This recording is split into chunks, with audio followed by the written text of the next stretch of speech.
There's a DLC movie coming out. Yeah, I'm gonna love it.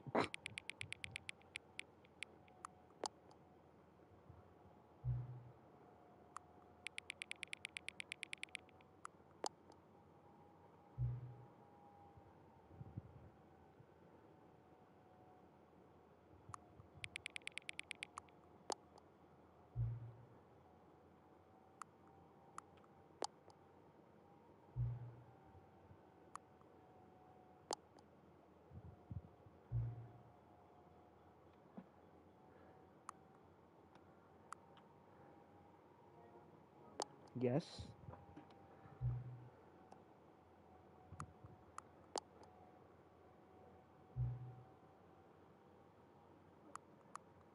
Yeah. Help. Yes.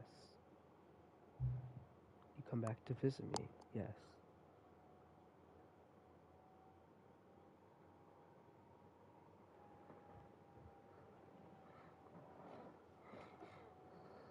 He said this is gonna be the ending, right? All of his co-workers were gone. What could it mean? Stanley decided to go to the meeting room. Perhaps he had simply missed.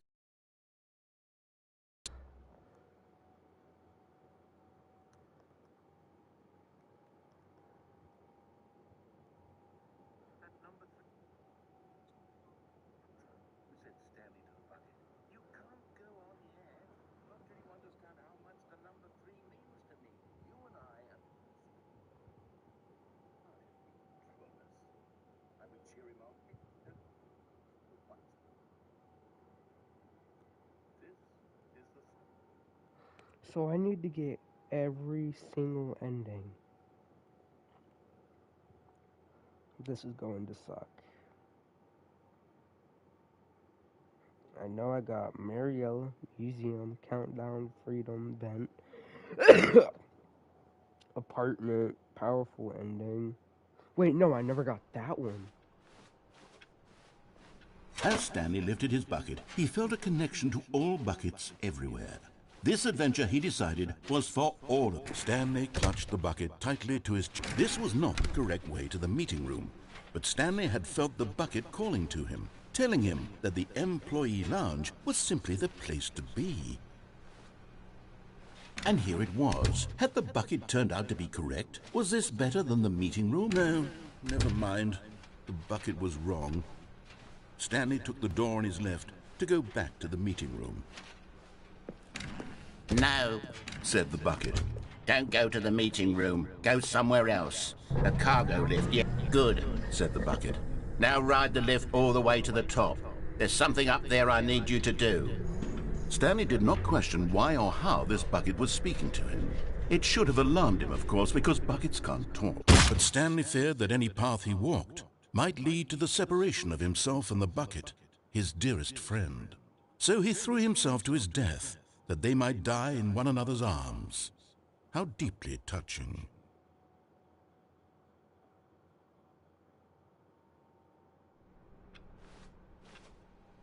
All of his co-workers were gone. What could it mean? Stanley decided to go to the meeting room. Perhaps he had simply missed a memo.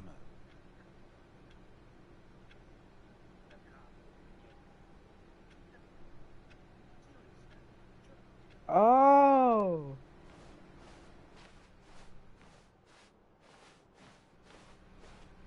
Yeah, that's smart. What That's new actually mysteries lay in smart. store for our bucket-loving heroes today? Let's find out. Stanley clutched the bucket tightly to his chest. This was not the correct way to the meeting room, but Stanley had felt the bucket calling to him, telling him that the employee lounge was simply the place to be.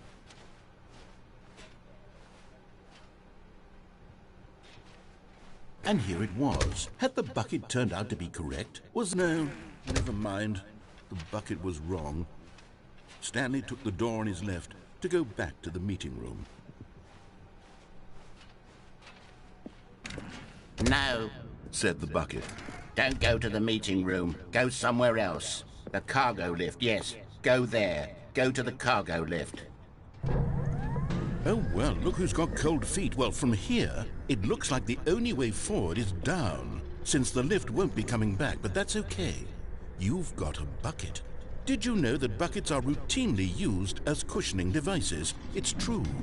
You can fall on a bucket from literally any height and survive. I'm serious, Stanley. Jump. Jump with the bucket. I promise you'll live. I extra double promise that you can land on the bucket and not die.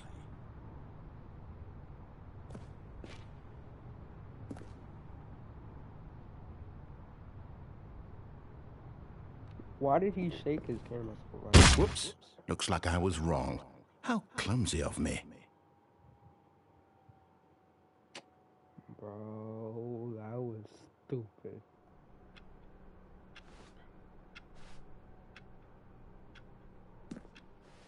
All of his co-workers were gone. What could it mean? Stanley decided to go to the meeting room. Perhaps he had simply missed a memo. Let me just get the cold feet regularly this time. When Stanley came to a set of 2 open doors, this was not the correct way to the meeting room, and Stanley knew it perfectly well. Perhaps he wanted to stop by the employee lounge first, just to admire it. The lounge was sublime, a work of art. But eager to get back to business, Stanley took the first open door on his left. Stanley was so bad at following directions, it's incredible he wasn't fired years ago. Oh, well, look who's got cold feet. Sorry to break it to you, Stanley, but that lift isn't coming back. You'd best either get comfortable right here on this platform, or test your luck by jumping to the floor below. You know what? Looking at it now, it's not that far to the bottom floor. I bet you can make it.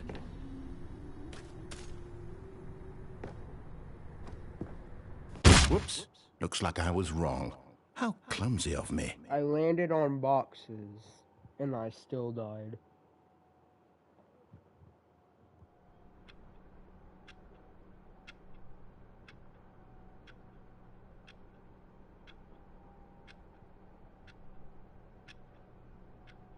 I did the powerful ending. Do I go back to the thing now? No. So did I just glitch my game?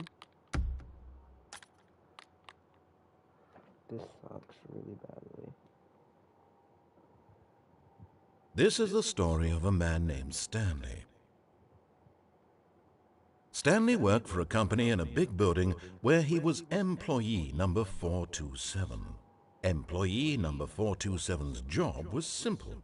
He sat at his desk in room 427 and he pushed buttons on a keyboard. Orders came to him through a monitor on his desk, telling him what buttons to push, how long to push them, and in what order. This is what employee 427 did every day of every month of every year.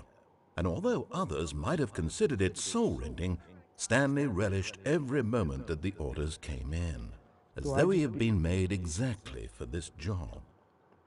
Okay, I think I know which ending I'm missing now. All of his co-workers were gone. What could it mean? Stanley decided to go to the meeting. Now this, Stanley thought to himself, this is a bucket. And indeed it was. Stanley clutched the bucket tightly to his... This was not the correct way to the meeting room, but Stanley had felt the bucket calling to him, telling him that the employee lounge was simply the place to be. And here it was. Had the bucket turned out to be correct? No, never mind.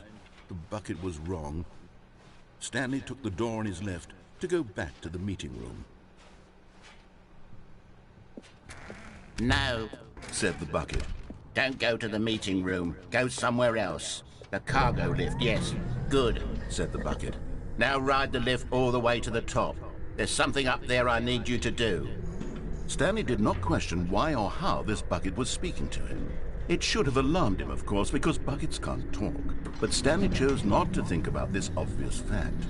He was firmly convinced that the bucket had spoken to him, and he unthinkingly did whatever the bucket asked.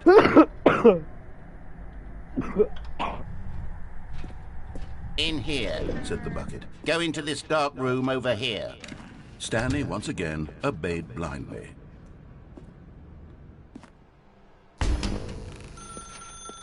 Now pick up the phone. Whoa, hold on. Why did you unplug the phone? Were you trying to resist the bucket's orders? Stanley, I was joking. Obviously, the bucket isn't talking to you and telling you to do things. Buckets can't talk. It was a joke. Don't you get the joke? It's funny, Stanley. A talking bucket. Can't you see? Oh, goodness. I must have really bungled up the delivery if you actually took me seriously. Where did I mess up the joke? Should I have paused for longer or spoken quicker? Comedic timing is so difficult. I wish I were better at it, but there isn't exactly an instructional video on comedy that one can watch to fully... Oh, wait, yes, there is. It's sitting right here. Let's take a look. What is comedic timing? What is comedic timing? How does it work? How long should it last? How can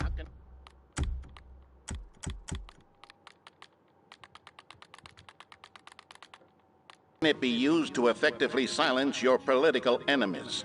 And more importantly, can it be taught in its entirety within 90 seconds? Thankfully, the answer to all of these questions is yes. Let's dive deeper. If you've ever told a joke or made someone laugh, in all likelihood, you did it while standing 50 to 80 centimeters from them in a room of no more than 76 degrees Fahrenheit, with one of your arms raised straight upward at a 15-degree angle from your body. These are the optimal conditions for good comedic timing. To begin the joke, start by stating and spelling your name. Next, provide a brief synopsis of the joke, including the specific times at which the recipient of the joke will laugh, and then spell out your name a second time. With these steps complete, it's time to begin the humor. Speak the entire joke in no more than 18 seconds and no less than 13 and a half, pausing only for bathroom breaks when necessary. When the joke has concluded, it is customary to inform your listener that the joke is over by declaring in your loudest possible voice, "I'm dunny with the funny." Let's practice screaming, "I'm dunny with the funny" now.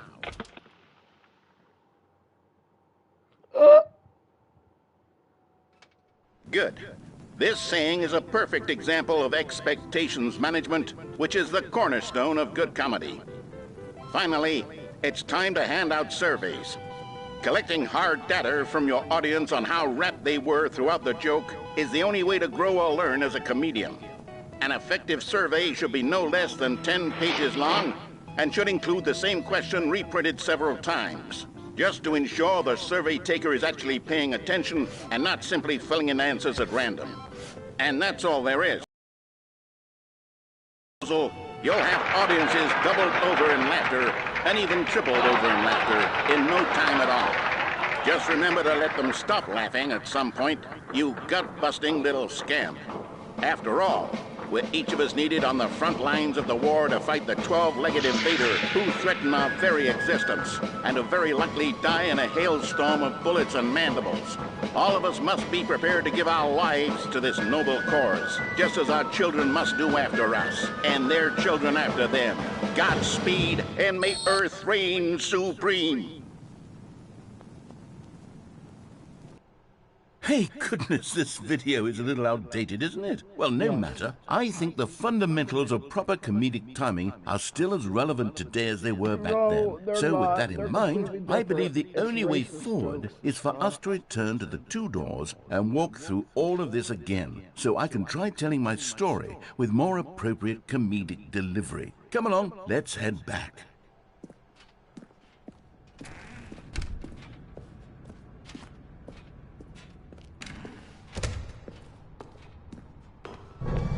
I can feel it.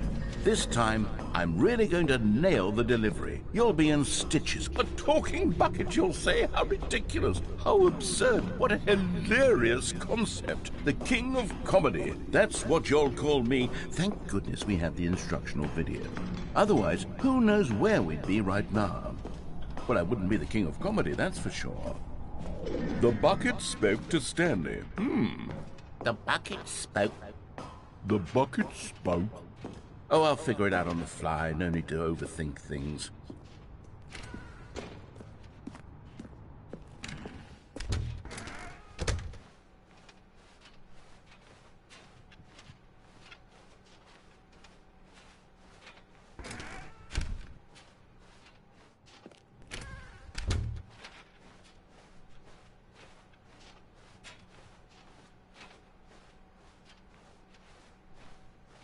Here we go. You ready? When Stanley and the bucket came to a set of 2 open doors, they entered the door on the left.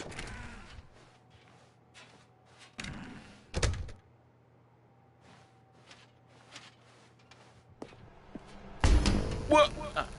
We're back at the phone already? No, what's going on? There were supposed to be several rooms leading up to this. There was supposed to be a build-up to this point, a dramatic display of remarkable comedic wit which culminates in this scene with the phone. But now the timing's completely off. The joke will never land. Well, not the way it was meant to. And it's all my fault. I must have forgotten that the phone room comes immediately after the 2 doors room. What an egregious mistake. I've made a fool of myself. I don't deserve the title of King of Comedy. I'm nothing. I'm not even the lowliest joke-telling whelp. I think I need to go back and rewatch that instructional video again. Please, no. No, Surely don't. that will help me improve. No! Here we go. You ready? When Stanley and the bucket came to a set of 2 open doors, they entered the door on the left.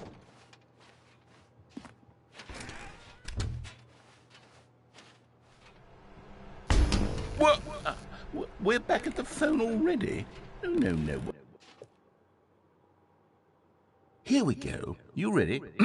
When Stanley and the bucket came to a set of 2 open doors, they entered the door on the left. If I just keep going to the right. What? We're back at the phone already? No. Here we go. You ready? Okay, so it's gonna When keep Stanley and the bucket came to a set of 2 open doors, they entered the door on the left. Alright, I'm gonna confirm this 2 more times. What? We're back at the phone already? No. Here we go. You ready? When Stanley and the bucket came to a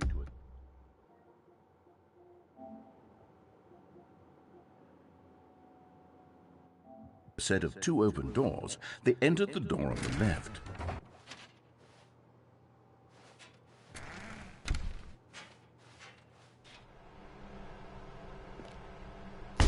What? We're back at the phone already? No. Okay, so Here we go. You ready? When Stanley and the bucket came to a set of 2 open doors, they entered the door on the left.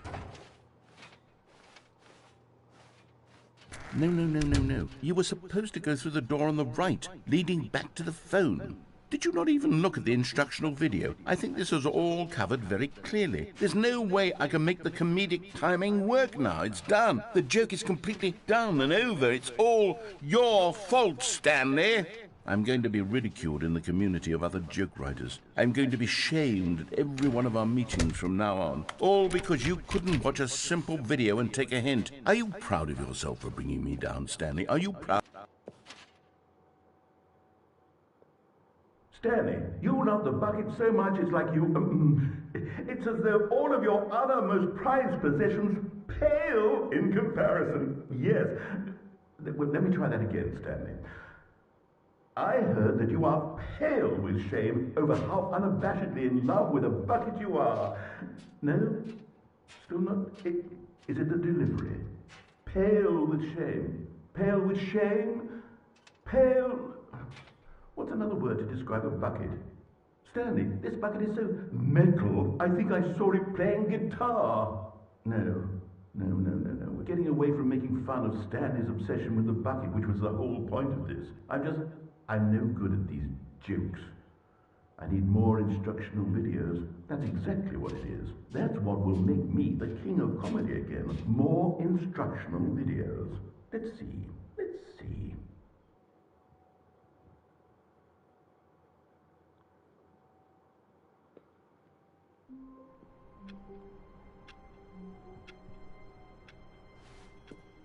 How long was I sitting there? Stanley wondered to himself. Minutes? Days? Hold on.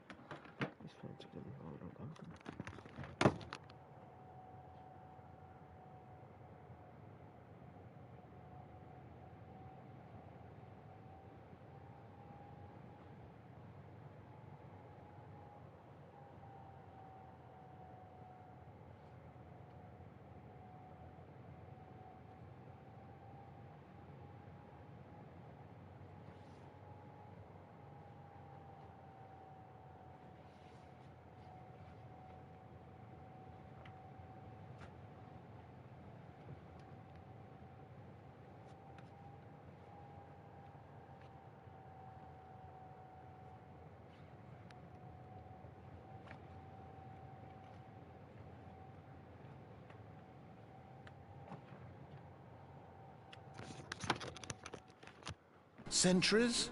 Did something crucial happen while my senses were... Quit the menu.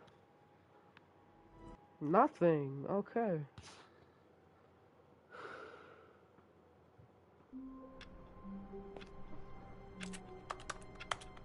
How do I do this?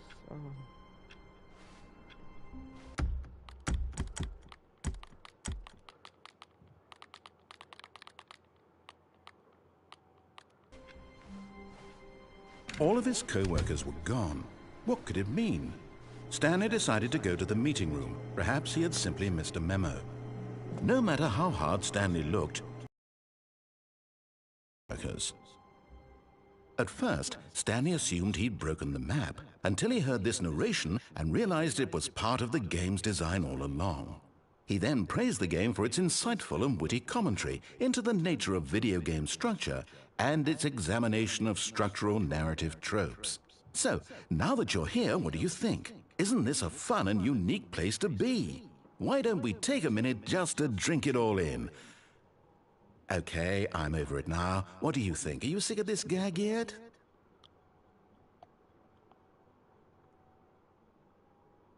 Ah, then in that case we'll continue. But now, here comes the real question. What do you think would have happened if you had told me that you wanted this to stop? Do you think it would have been particularly different? Would I have taken the same idea but rephrased it superficially to fit that answer? Perhaps you never would even have thought of it if I hadn't brought up the issue in the first place. Oh, now think about it. Will it be worth it for you to restart and then come back here just to do the other option? Clearly, this whole gag takes some time. What if the other option is even longer? How long will you spend in total just to have heard all the narration? Oh, and this is rich. Perhaps you've just played the other option, and now you've come to see what happens in this one. So, what do you think? Which choice was the better one?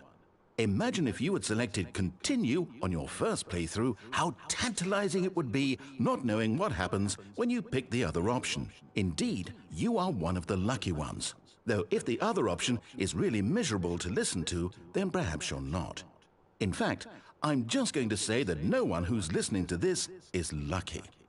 Well now, I've built up the other option so much that I'm going to stop talking and leave you to your decision whether to come back here, continue with the game, or just sit in this spot forever and ever. Cheers.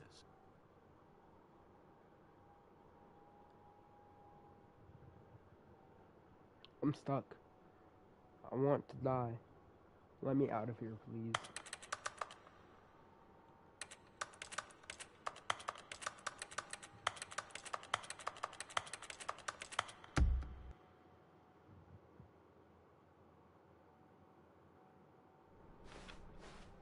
All of his co-workers were gone. What could it mean? Stanley decided to go to the meeting room. Perhaps he had simply missed a memo. No matter how hard Stanley looked, he couldn't find a trace of his co-workers.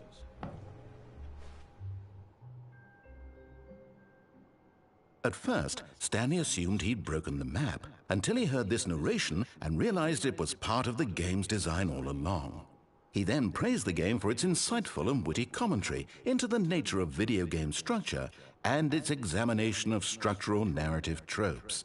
So, now that you're here, what do you think? Isn't this a fun and unique place to be? Why don't we take a minute just to drink it all in?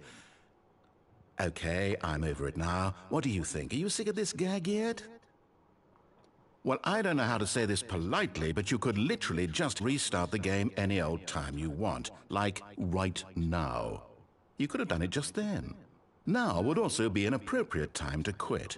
Any of these points and so many, many more, all of them are appropriate. I'm enjoying what seems to be an internal conflict going on where you are literally unable to act on your own desires to restart the game. So, just to push the envelope, I'm going to try and make this as miserable as possible and see how long you can maintain. There once was a man named Stanley, who people considered so manly. But the truth must be told, he was not very old and was quite particularly gangly. What Stanley liked most was buttons. He pushed them like some kind of glutton. He did it all day in a meaningful way, but his brain had long ceased to function. Which is why he is in this parable and lives an existence quite terrible. And if you are not strong and keep playing along, you too will become quite unbearable. Yes. You too will become quite unbearable.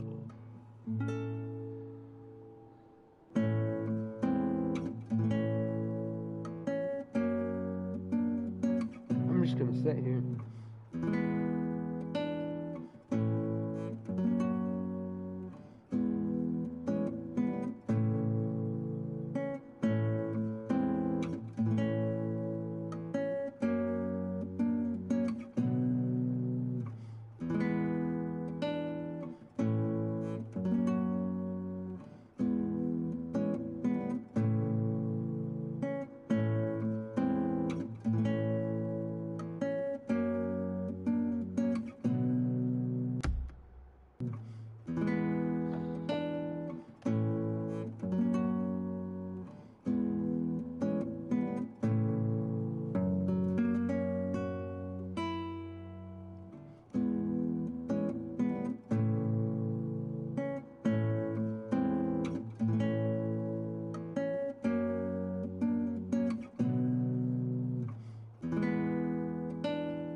Already this was uncomfortable, and Stanley decided that as soon as he found a new space he felt safe in, that he would never leave it again in his life. When Stanley came to a set of 2 open doors, he entered the door on his left. Yet there was not a single person here either.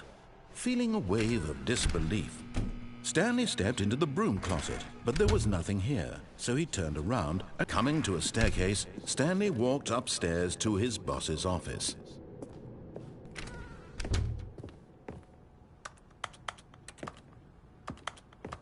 Stepping into his manager's office, Stanley was once again stunned to discover not an indication of any human life. Shocked, unraveled, Stanley was in such a rush to get through the story as quickly as possible, he didn't even have a single minute to just let the narrator talk. That kind of anxiety isn't healthy, so he relaxed for a few.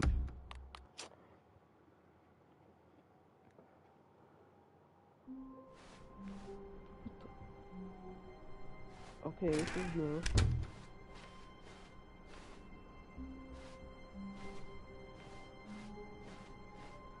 When Stanley came to a set of 2 open doors, he entered the door on his left.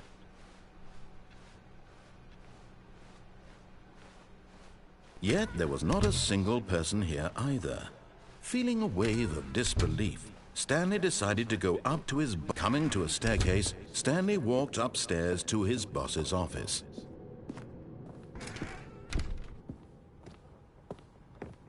Okay, I think we all know the drill by now. Blah, blah, blah. Dark secrets, the keypad. Stanley pushes some buttons. Oh, hey, look, it's a new passageway. Kill surprise.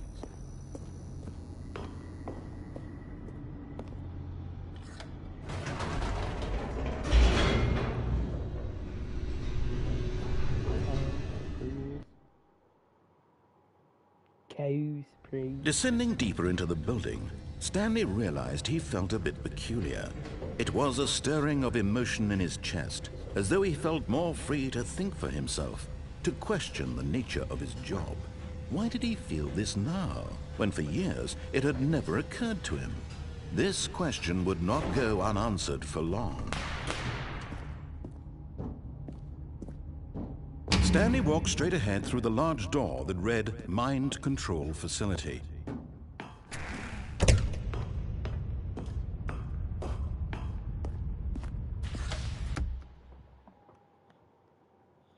And just in case this doesn't work, well, I'm gonna search it up on YouTube.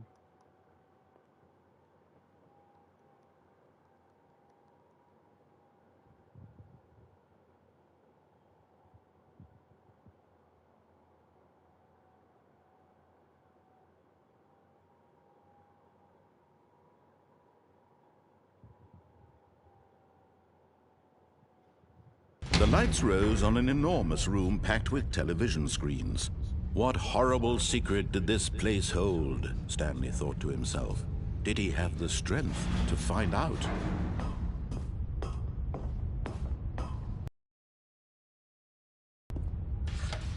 Now the monitors jumped to life, their true nature revealed. Each bore the number of an employee in the building, Stanley's co-workers. The lives of so many individuals reduced to images on a screen, and Stanley, one of them, eternally monitored in this place where freedom meant nothing. This mind control facility, it was too horrible to believe. It couldn't be true. Had Stanley really been under someone's control all this time? Was this the only reason he was happy with his boring job? That his emotions had been manipulated to accept it blindly? No, he refused to believe it. He couldn't accept it. His own life in someone else's control? Never! It was unthinkable, wasn't it?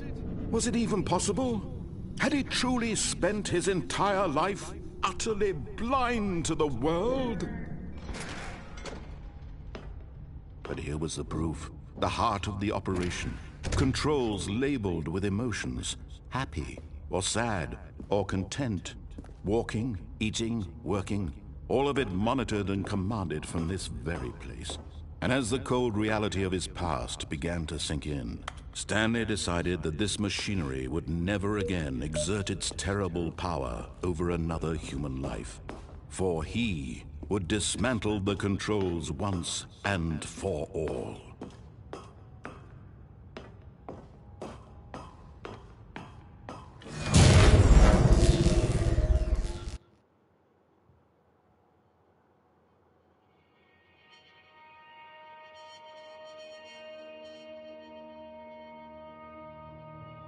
Blackness and a rising chill of uncertainty.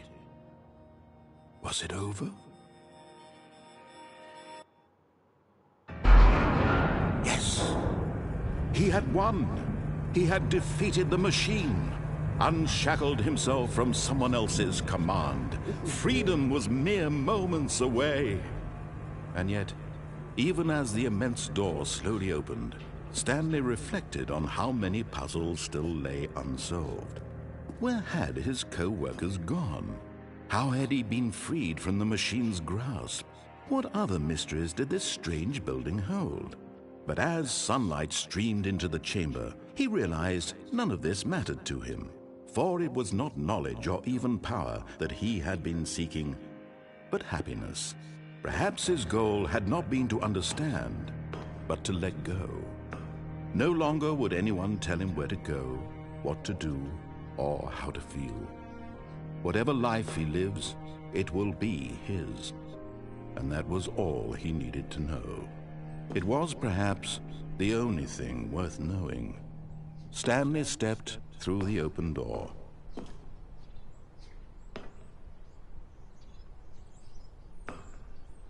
Stanley felt the cool breeze upon his skin, the feeling of liberation, the immense possibility of the new path before him. This was exactly the way, right now, that things were meant to happen. And Stanley was happy.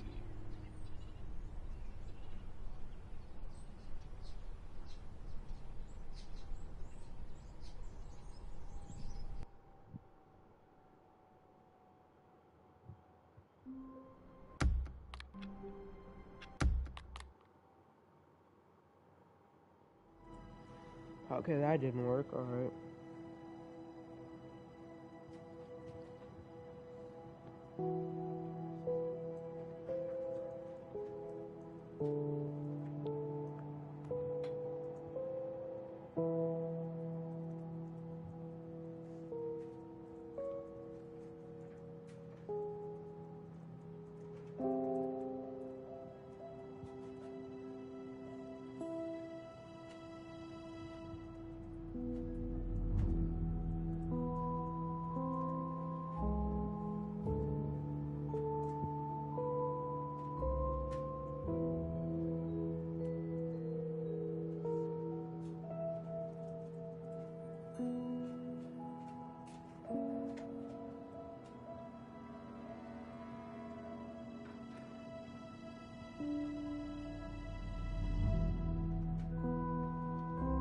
So I'm supposed to get all of the Stanley figs and do the regular ending, but it never took me to the main menu.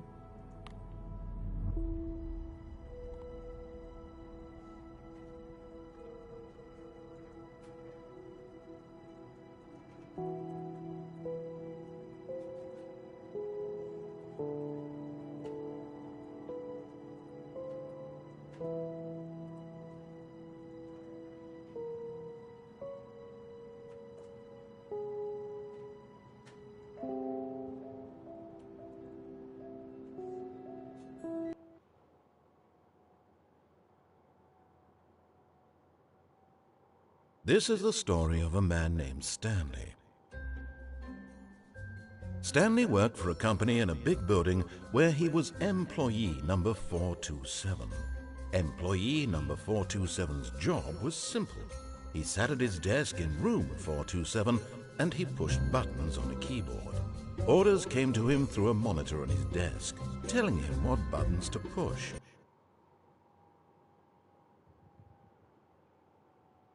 How long to push them, and in what order. This is what employee 427 did every day of every month of every year. And although others might have considered it soul-rending, Stanley relished every moment that the orders came in, as though he had been made exactly for this job.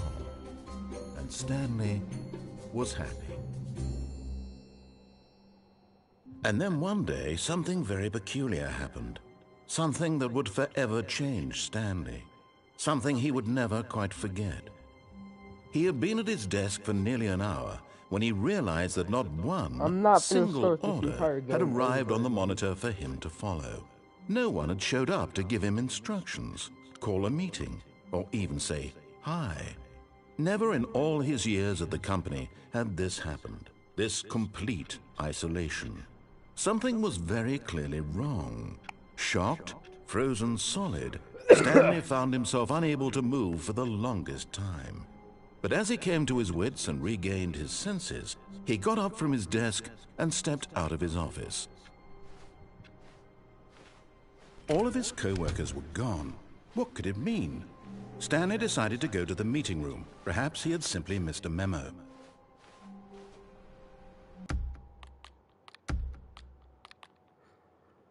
Okay, so, this just pissed me off. I gotta start the entire game over again.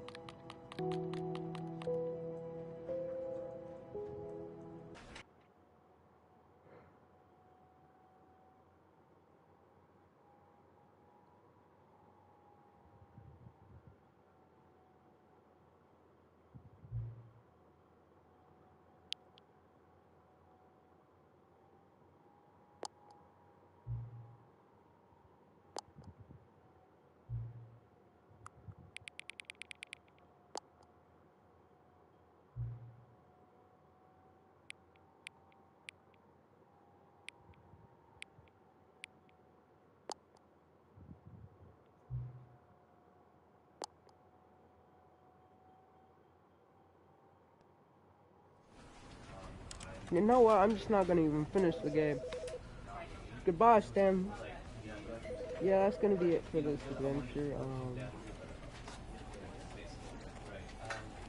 Yeah, I glitched my game.